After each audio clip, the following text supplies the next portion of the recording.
समादरणीय धर्मानुरागी भक्तवृन्द, यो श्रीमद्भागवत महापुराण कथा प्रसङ्ग जहाँ चाहिँ मैत्रेय र विदुरजीको संवाद रहेको छ।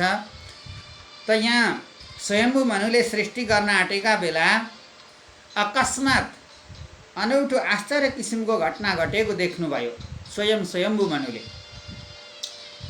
के त भन्दा सारा पृथ्वी जलमा डुबेर मग्न छन्। पृथ्वी त माटो त देखिएकै छैन, माटो ढुङ्गा पहाड हिमाल नदी सारा जलमा डुबेको छ पृथ्वी। यस्तो अनौठो दृश्य देखिरहनु भएको थियो स्वयम्भू मनुले।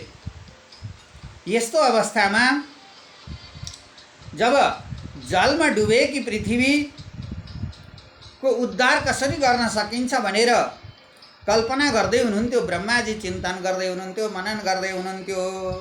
सारा पृथ्वी जलमा डुबेकी छन्, यी डुबेकी पृथ्वीलाई कसरी उद्धार गर्न सकिन्छ भनेर विचार गर्दै हुनुहुन्थ्यो। त एकाएक जब ब्रह्माजीले यस्ता किसिमका चिन्तन र ध्यानहरू मनमा लिनुभएको थियो, ब्रह्माजीको हृदय कमलमा जुन पृथ्वीको उद्धारको परिकल्पना मात्रै के भएको थियो, स्वयं ब्रह्माजीका नाकबाट एउटा सानो वराहको रूप धारण गरेको वराहको बच्चो प्रकट भयो।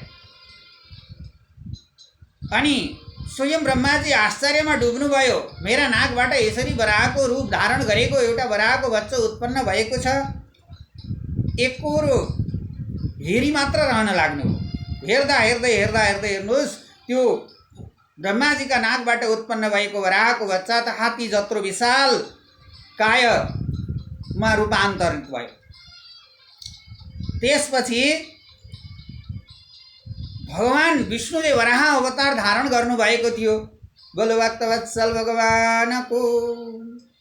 यसरी जब भगवान विष्णुले वराह रूप धारण गरेर ब्रह्माजीका नाकबाट प्रकट हुनुभयो, त्यसपछि जलमा पृथ्वी कहाँ छिन् भनेर सुँग्दै सुँग्दै सुँग्दै खोज्दै खोज्दै खोज्दै चार चौरास भौतारिन लाग्नुभयो।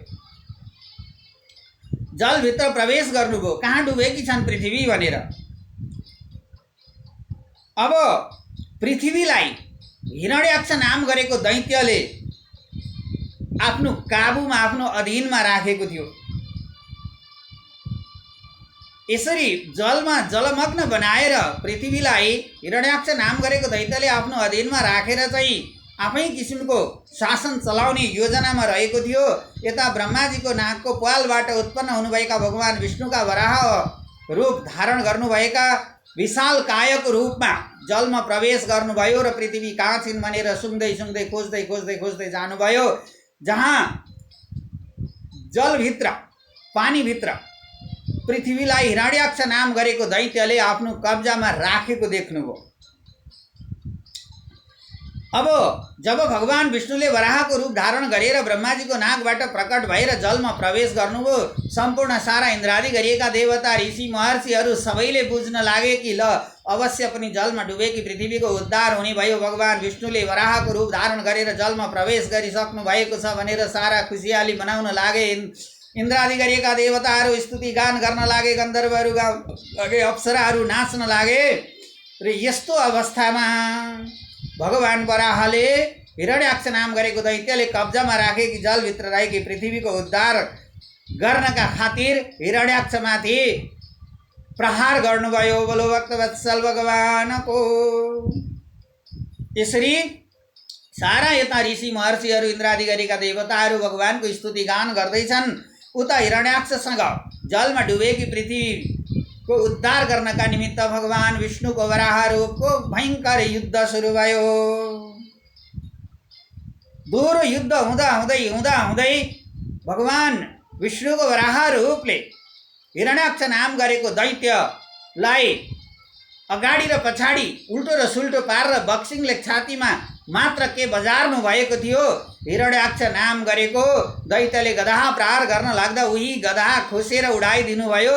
र त्यसपछि हिरण्याक्ष नाम गरेको दैत्यको प्राण पखेरु भगवान विष्णुको वराह रूपले उडाइदिनु भयो। जब हिरण्याक्षको प्राण पखेरु उड्यो, त्यसपछि स्वयं भगवानमा आएर लिन हुन पुग्यो उसको प्राणवायु।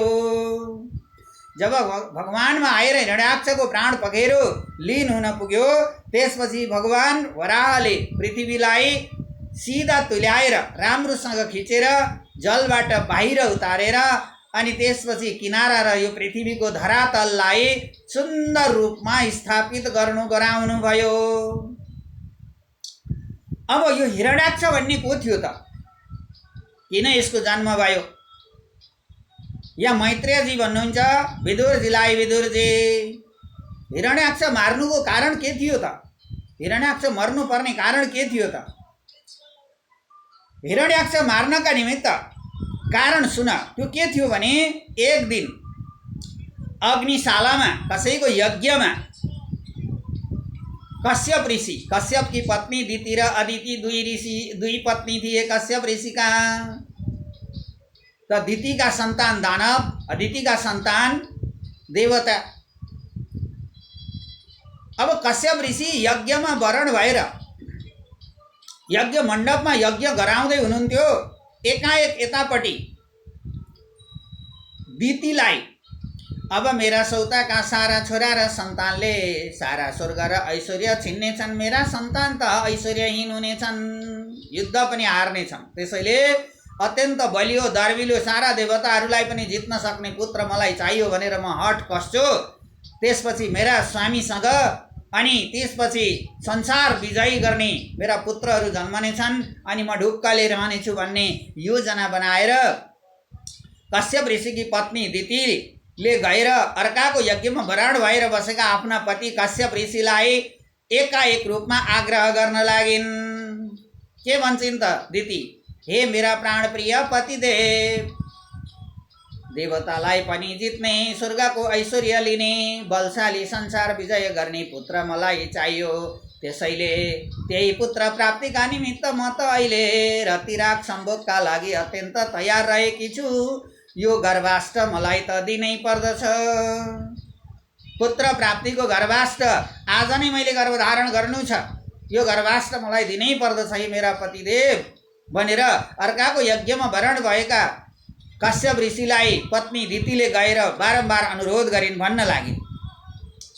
कश्यप ऋषि भन्नुहुन्छ, हे मेरी प्राणप्रिय, म त अर्काको यज्ञमा वरण भएर बसेको छु। अहिले त यस्तो तिमीले यस्तो कुरा गर्न पटक्कै सुहाउँदैन। कस्तो लाज पनि, लाज शरम घिन सबै त्यागेर अर्काको यज्ञमा वरण भएर बसेको पतिलाई आएर एकाएक रूपमा मलाई त गर्भाष्ट चाहियो। म त गर्भधारण गर्नका लागि अत्यन्त उत्सुक छु, मलाई संसार विजय गर्ने पुत्र चाहिएको छ भनेर भन्न पनि तिमीलाई कस्तो लाज नलागेको? अहिले यो उपयुक्त समय होइन, यस्तो कुरा यहाँ नगर। तिमी सरक्क आफ्नो घरमा फर्किएर दरबारमा फर्किएर जाऊ। म यज्ञ समाप्ति गरेर फर्किएर आउनेछु, त्यसपछि तिम्रा र मेरा यी कुराकानी संवादहरू हुनेछन् भनेर कश्यप ऋषिले बारम्बार दिति आफ्नी पत्नीलाई सम्झाउनु भयो, बुझाउनु भयो। तर कदापि किन बुझ्थिन्? उनलाई त संसार विजय गर्ने आफ्नो पुत्र चाहिएको छ, स्वर्ग जित्ने, स्वर्गको ऐश्वर्य सबै हातमा लिने, आफ्ना सौताका सन्तानलाई किनारा लगाउने। उनको दितिको यस्तो योजना छ। त्यसैले